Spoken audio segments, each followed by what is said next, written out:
20,000 रुपये का है। तो अभी 3 लाख रुपये का है। क्या कह रहा है वो जो खड़ा हुआ वो बाइक का कौन सा वो वाले की क्या खीरा है, खीरा है। तो वहाँ एक कमेटी खुली है, कमेटी डाली है वहाँ पे ना, उधर कमेटी डाली हुई है। कमेटी डाली है। 30,000 रुपये की पर्ची मिलेगी आपको। 500 पर्चियाँ हैं, 500 पर्चियों के अंदर 100 जानवर है। 100 जानवर है। और उसके अंदर अगर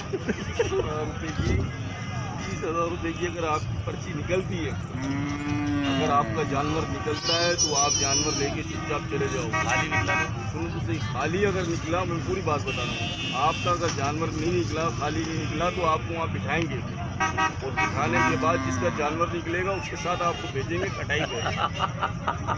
नदी साफ करनी, उसमें से अगर कुछ निकल गया वो तुम्हारा। 30,000 रुपये ये मेरा जाके नाम ले देना।